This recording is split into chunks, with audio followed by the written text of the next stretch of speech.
We all have stories. Stories inspired by culture, competition, creativity. Stories show our humanity. They inspire us to greatness and remind us to be humble. Stories connect us to our communities and the rest of the world. We are the Chutta people, and these are our stories. See and share them at togetherwe'remore.com.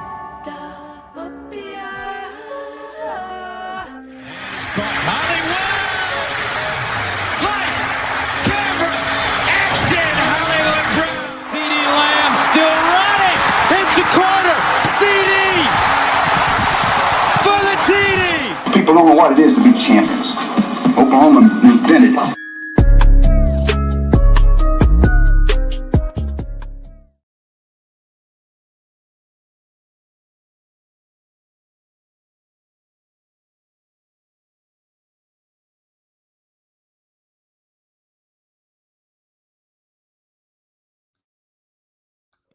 Welcome to Through the Keyhole. I am the only host available for the podcast this week. And as always, we want to make sure we're maintaining our schedule and maintaining content going out to the wonderful Through the Keyhole listeners, Patreon subscribers, everyone who supports us, family, friends, and anyone, stalkers, maybe anyone who wants to hit us up and have a good time here. I do want to say thank you, everyone, for supporting us as you always have. And before we really get into it, let's do what we have to do and support the case of commerce.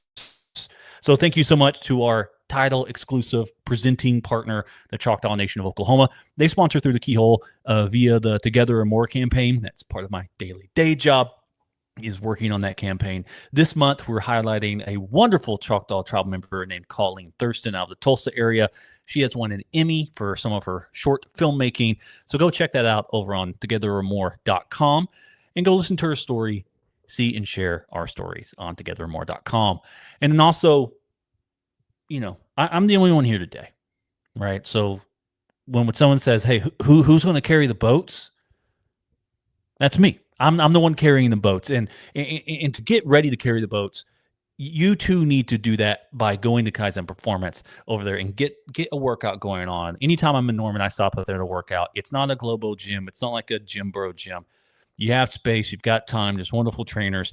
Go check them out over there in the Kaizen Performance. Run into Brady. He's there all the time, getting unbelievably jacked on that side. But like I said, we are a one-man show today, a solo show today. So live on the live on YouTube, as well as this will be uploaded to all your YouTube stuff. Hey. So let's get into it. This will be a short show because I don't have anybody to bounce stuff off of, but I'll do my best to kind of talk about this stuff as I knowledgeably can and kind of get going from that way. So first point of topic is Owen Heineke was denied eligibility via the NCAA. I read that a little like Anchorman, but he is denied at this point in time. If you read his tweets and stuff, it seems like he is going to be moving on with his career. I've seen a couple of mock drafts have him going in the 6th round, which is pretty cool on that side. Hey, Jimmy Satterfield over there on YouTube. Remember, if you join us on Patreon or on the YouTube stuff, you can comment. I will respond. We will respond live in there. But Owen seems to be moving on his way. He has a chance, I think February the 12th is either a cutoff date, or maybe that was just with Trinidad over there in Ole Miss. That's a date I know they're hanging on that side for judge cases. But Oklahoma will lose currently a linebacker responsible for 74 total tackles, 3 sacks, 1 forced fumble. Extremely productive, extremely energetic, and chaotic in that defensive scheme, causing issues and problems for Oklahoma opponents as they have the football. I won't lie to you. This is something that kind of hits Oklahoma in a tough spot when the linebacker room is pretty thin on that side. Like, what is Oklahoma going to do there? Obviously, a number one portal target seems to be Cole Sullivan from Michigan. Oklahoma gets him, but they only get one linebacker. That they probably got a couple other hooks out, a couple other nets out there waiting to see what happens. But right now, Oklahoma's only able to portal in one guy. And so the assumption I'm making is that you got a lot of young pups who are going to grow up, young pups who've been in the program and going to go from that side. that is something that is more of a you're trusting Brent, you're trusting the defense, you're trusting the scheme. And to be honest with you, that's something that's a little more of an old school college football, right? So in the olden times, your juniors and seniors and redshirt sophomores, they would go on. And then the next guy would come up and, unless you're really tapped in, you don't know who the second string guy is or the third string guy is. But that they show up next year and then they have a chance to play for a couple years and kind of go from that side. So either it is a net negative, and Oklahoma did a swing and a miss on a couple of linebacker opportunities via the portal, or we have an old school depth situation for Oklahoma as we move forward into 2026 season. Now, Owen in particular, is this a fair ruling via the NCAA? I don't think so. I don't think this is fair at all. And that's just not me just being an Oklahoma homer. Obviously, I'm on the podcast talking about Oklahoma every single week. During the season, I host 3 podcasts a week. Then I also try to do a tape review and also try to do power rankings for Oklahoma. So obviously, crimson shaded glasses on that side of it. But when you've got players who are entering 6th, 7th seasons, getting in there, it does seem odd Owen isn't able to retroactively get a red shirt or retroactively get one of those the lacrosse season classified in a way that would allow him to have another year on there. So, I mean, he's won't get his full 5 for 5 in football. If you've seen any of the content that Owen has put out, most of his stuff has been a very wholesome route on this, right? He's talking about wanting a chance to be in the OU brotherhood for one more year, right? Have a chance to build something special, have a chance to push Oklahoma a little bit further than they went last year when they went 10-2, hosted a playoff game before the second half collapse against Alabama. And all that, from a fan perspective, sounds really good because you don't want a guy who's saying, I'm only in this for the money. I need this for the money. XYZ on that side. I want to expand upon my opportunities to go from there. You love to hear a guy saying, I'm in this for the team. I'm in this for that side. But I will say from a legal perspective, saying I want to hang out with my friends for one more year, that's kind of hard to have a, what's that called? A remedy around that side. Now, if the legal waiver or the driving factor was something of wanting to have another chance to make up for a lost year of NIL earning potential, it gets really tricky for the NCAA at this point in time in this legal atmosphere to waive those, right? To dismiss those waivers because they are getting just ramsacked in the legal counsel and legal realm right now when it comes to denying earning potential via NIL equivalent seasons on that side of it. We've seen that a lot with the Vanderbilt quarterback and a couple other players who are now extending, like I said earlier, to start the segment off up to 6 and 7 years. So I'm not for sure what Owen did on behind the scenes, how he was moving from that side, but moving something that was more NIL driven may have a chance to open the door a little bit more on there. But it's an unfair ruling. The NCAA, it's a bunch of communists keeping Owen from having a chance to play one more year for University of Oklahoma and hoping Oklahoma's defense take one more step forward on that side. So we have a tough situation there for Owen, but we move on because Brent Venables and the staff has done everything you can and has bought, in my opinion, a ton of leeway and a ton of credit. I think if you're going to put some clout on the name, you're going to put some respect on the name. Brent Venables has done that. You have to kind of trust it from that side. So like I was saying, it's looking like you'll have a youth movement in the linebacker room, but it's not something I feel totally afraid about at this point in time. Jay Valai moves on from the OU. University of Oklahoma loses their cornerback coach. Now, rumored there for a while to be going to Notre Dame. It does seem to be, according to Notre Dame sources, he overplayed his hand. Seemed to be maybe asking for more defensive coordinator control at Notre Dame. Ends up going to the NFL, to the Buffalo Bills. So he just really wanted to get somewhere north. He wanted some nice powdery snow. He gets one icy snowstorm and says, I am out of here.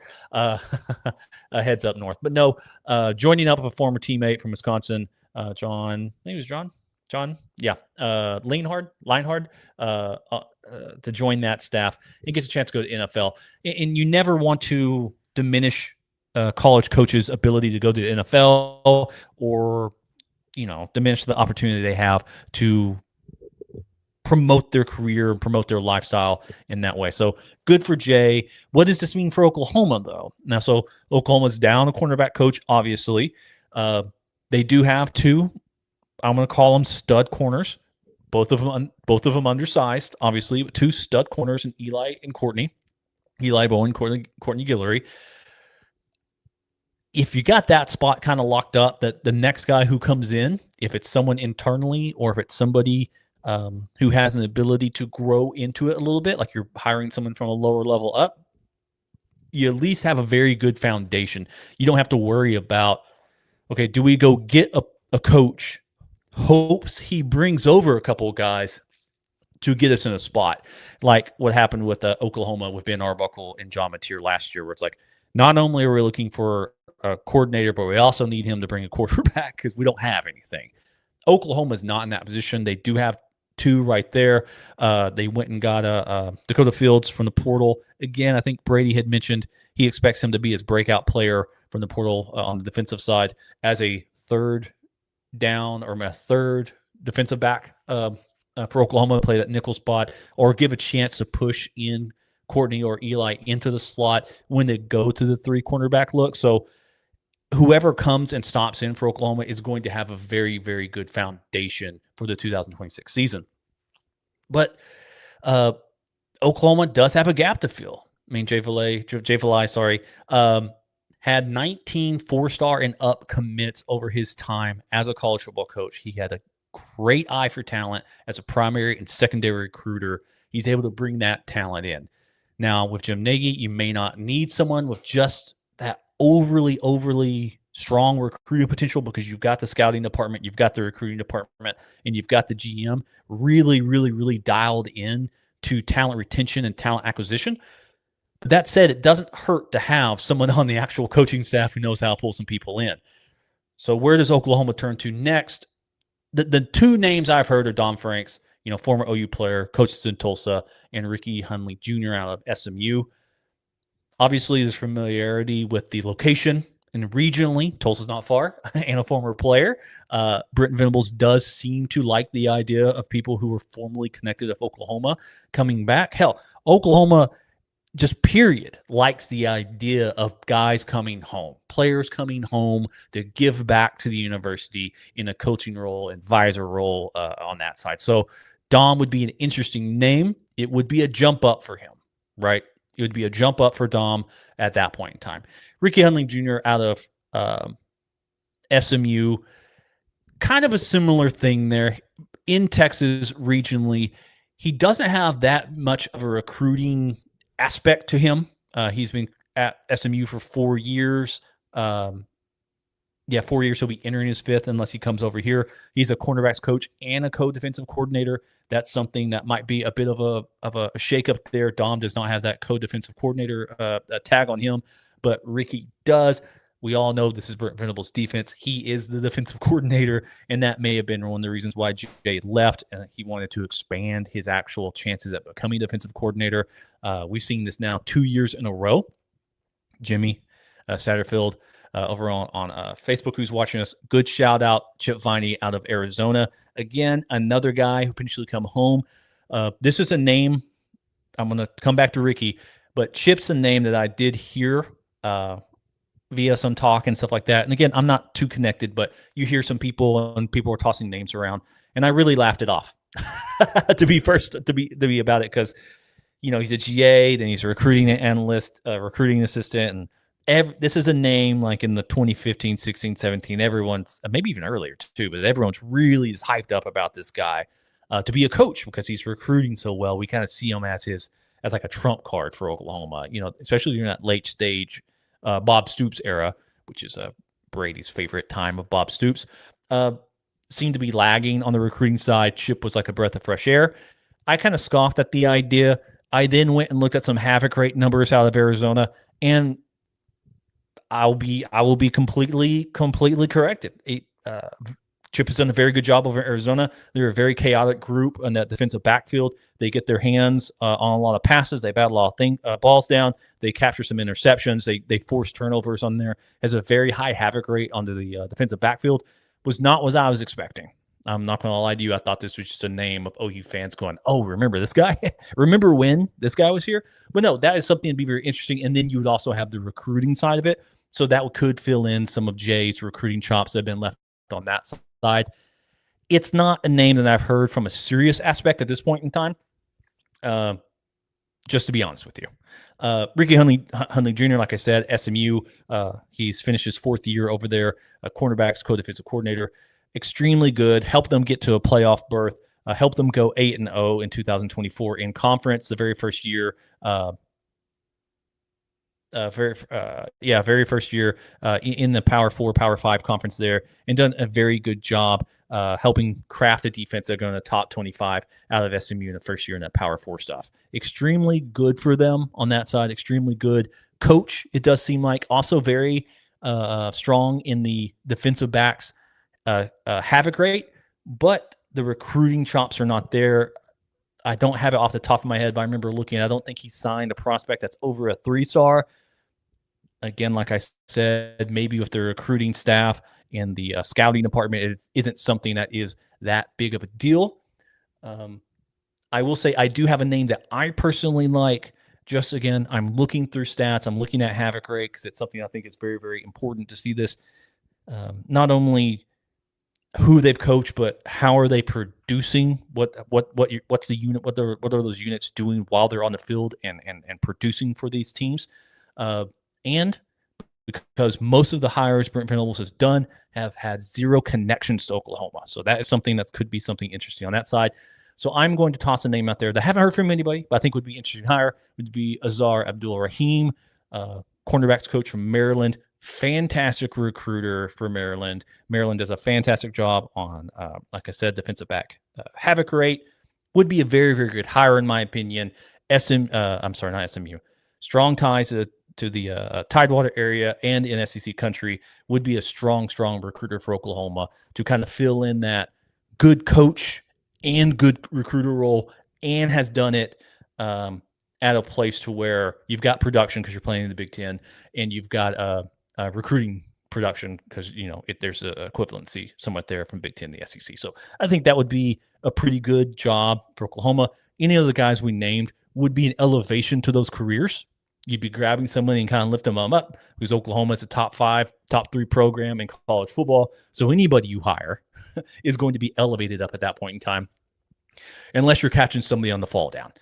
Now, I'm always a proponent of catching somebody on the way up. So I would rather Oklahoma go from that side. And you're also within a very, very strong defensive structure with a Brent Venables staff and team to where you don't really have to worry too much about it on that side. So, yeah, hit us up. Put a comment on Spotify and Apple.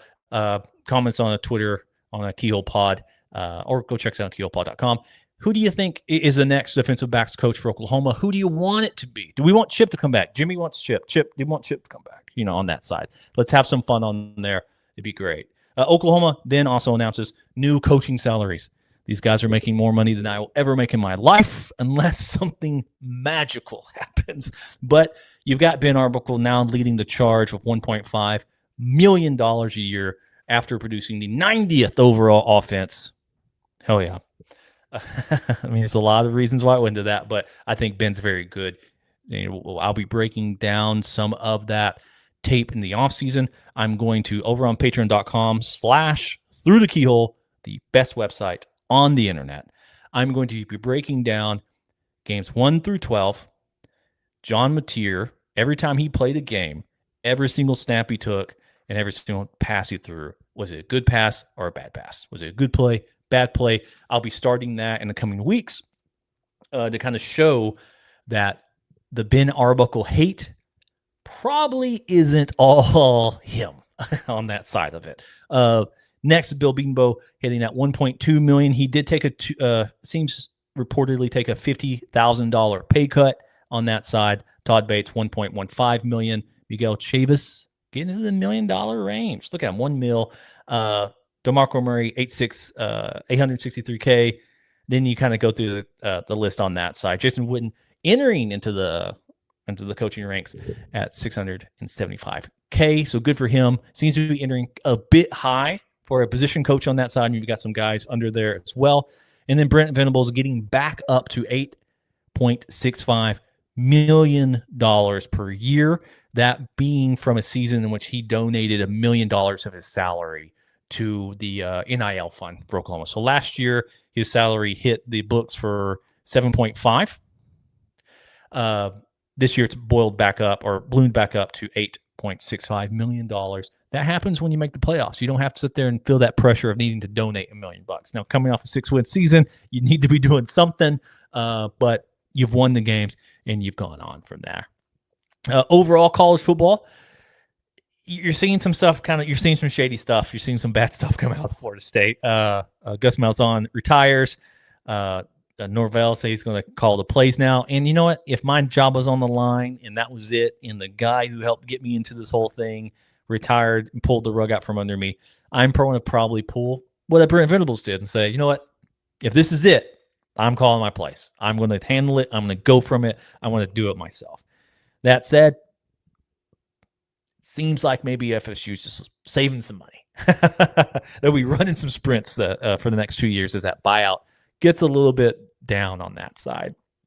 Other stuff around the college football, Oklahoma is getting some good buzz, right? With if you see some way too early top 25s, way too early SEC rankings, I'm seeing they're mainly hitting around that 4th and 5th place within the conference. Now, if you remember, Oklahoma did make the playoffs, but I believe they finished 6th in the conference due to where those losses came for the 2 losses, because both their losses were in the SEC. So while they did make the playoff, they were actually a little bit lower than some of the other teams that finished in front of them. So finishing 4th or finishing 5th would be an improvement. Even then, you're still looking at like a 10-2 team and still finishing 5th in your conference. I mean, that's just where the conference is, and also kind of the unbalanced natures of the schedules on that side there. And then what I'm mainly seeing is Oklahoma being in the top 10 range for the top 25s moving forward. So let me know what you think OU should be in the SEC and on the top 25 on that side. For the 2026 season, again, this is a super early. We haven't even had a spring game yet, which Oklahoma is having, which is fantastic. But we're going to be handling it on that side. So, again, guys, I wanted to make sure. I wanted to make sure that we made sure that we had a chance to have a show going on. It's the first show of the 2026 year. I wanted a chance to not first show. First show February. Oh my God, I saw the 3rd and I freaked out. This is where I am right now with my job. It's so stressed. An entire month have gone by and I've totally missed it. But the first show of February, we are in the dredges of the offseason until spring game comes around, and then we have another little break on that side. So I want to say thank you guys for joining us. There's a short podcast on that side. If for some strange reason you have a wife or a girlfriend, or you're single, God bless you, on Valentine's Day, and you are around or in the McAllister area, right? In the McAllister area, come check me out as I run 50 miles on the Outlaw 100. I believe it's in Quinton, Oklahoma, on the Twin Mountains Jeep course. It's a Quinton, Oklahoma. It's a very rocky course on that side. Last year, it took me 15 hours to run 50 miles. But come check us out. My wife will be there. She's cooking the entire time for me, hanging out, have a good time. Jimmy, yes. If Oklahoma goes 9-3, could Oklahoma go 9-3 and get into the playoffs with a 9-game SEC schedule? It obviously depends on who they play, when those losses are, and how Oklahoma plays in the wins. Because I think Oklahoma's schedule is set up for them to be able to make it as a 10-2, because the 3 hardest games happen extremely early. You get Michigan, you get Georgia, you get Texas, and then you get a good runway of saying we can win out and make up for any losses that we've had and really build steam moving forward to really push the case there. And then the only teams you should be losing to at that point in time would be also very good teams who are also helping push Oklahoma's record at that point in time. I'm of the thing of saying 3 losses is going to be very difficult, especially with the new rules in place where you have 4 champions You have the group of 5. And then if Notre Dame is in the top 12, you've got them as well. So that means you've got 6 spots accounted for. And then you have the smattering of the other teams. I think any 9-3 team at this point in time should be left out. I would understand if we didn't leave it out on that side. The playoff committee has seemed to have strengthened up the qualifications to allow a 9-3 team to get in, because there wouldn't be 2 group of 5 teams at that point in time, by saying it's the 4 power force, and then it's the 1 group of 5 who doesn't even have to be a champion of a conference. So maybe that allows a 9-3 team. Last year it would have been Texas, or actually it wouldn't have been Texas, because Notre Dame would have gotten in at that point in time. But you could see something like that for moving forward, but it's not something I greatly foresee for Oklahoma. I do see Oklahoma going to 10-2. I do see Oklahoma winning down in Dallas. But no, that's it. Short podcast. Like I said, I wanted to keep a cadence going. I wanted you guys to hear the wonderful voice of Through the Keyhole. So thank you guys so much. Quick little update, almost kind of like a news minute of hitting the bullet points for everything. So we will be back with a little more of a regular schedule next week. Alan should be back. Matt should be back as an OU Thunder thing tonight. Brady, I don't think will be back. I think he has a couple weeks off for us.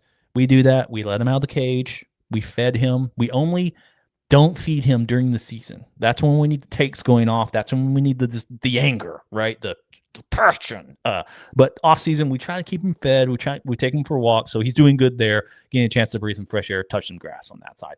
But like I said, guys, enjoy the week.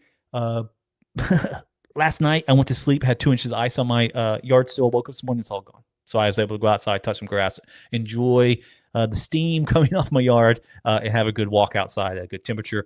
It does seem like it's going to get up in the 70s, so go enjoy yourself. Remember, guys, if you don't have it yet, you've got 10-ish days to get a gift. So go handle that. And if you absolutely need a gift, go to keyholepod.com/merch and go buy a shirt. Give it to the girl. She'll love it. Or if a girl, give it to the guy. She'll love it. She'll absolutely love it. So I'll sign off as I always do, for myself, for Alan, for Brady, for Matt, for the Choctaw Nation and Kaizen Performance, and for all the Patreon supporters. Thank you guys so much.